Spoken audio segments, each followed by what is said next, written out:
يا صباح الفل، يا صباح الياسمين. ازيكم يا حبايبي يا حلوين؟ عاملين ايه؟ كل سنه وانتم طيبين. وخلاص اخيرا وخلصنا الروتين بتاع الشقه كله.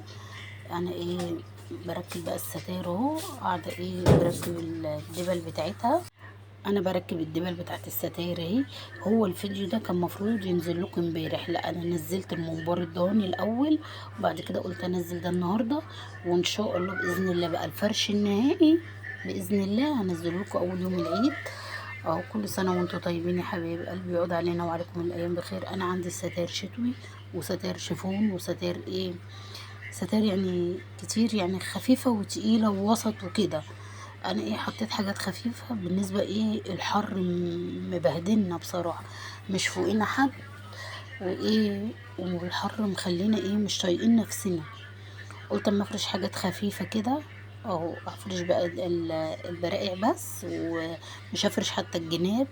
هفرش الستاير اللي هي البسيطه دي كده، وهتشوفوا شكلها في النهايه. او خلاص انا ركبت ايه، بصوا الستاير الشيفون اهي.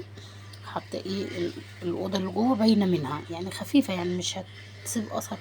او بقول لمروان ابني بقى ناولني الستاره التانية البرقع، انا ايه ركبتها، بظبطها بقى وبعدلها اهو. خلاص اهو يا بنات، اهي ست الكل. ال- الفستونات بتاعتها اهي.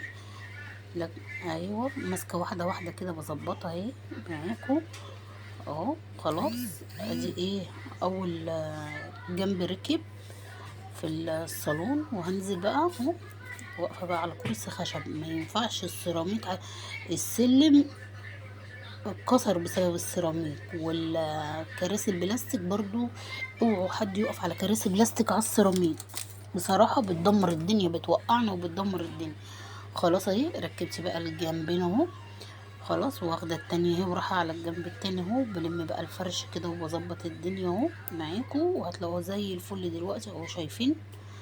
خلاص ادي اول جنب ركبته ونسقته اهو. كل سنه وانتم طيبين يا حبايب قلبي، ويعود علينا وعليكم الايام بخير.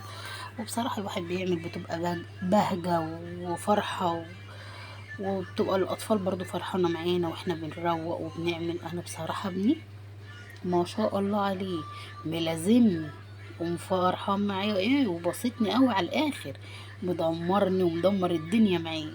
انس ربنا يهديه ويصلح حاله. او مسكنا بقى النيش، كان الازاز مكسور، جبنا الراجل قال لازم تفضوا النيش ده كله. مسكناه انا وماما فضيناه، قعدنا فيه واقسم بالله 4 ساعات، 4 ساعات نشيل ونحط ونغسل وننشف ونلمع لما اتقطم ظهرنا. وادي شكله في النهاية ورصيناه. بصراحة هي الحاجات كتير، من كتر الحاجات الكتير شايفين الرف اللي فوق حطينا على بعض. اه اهو بصوا شايفين؟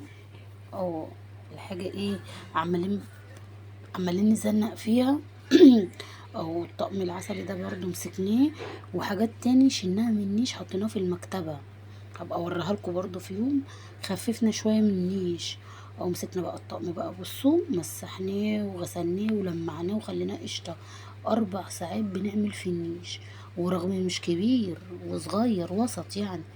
او قولوا لي ايه بقى رأيكم فيه. وفي انا وماما عملناه ورصيناه وظبطناه. قولوا له ايه رأيكم بقى في النيش، حلو ولا وحش؟ اخف منه ولا يعني اخليه زي ما هو كده؟ او زي ما انتوا شايفين قفلته اهو. خلاص انظروا الفيديو التاني بقى كملت ايه الصالون كله والفرش، ومع السلامة.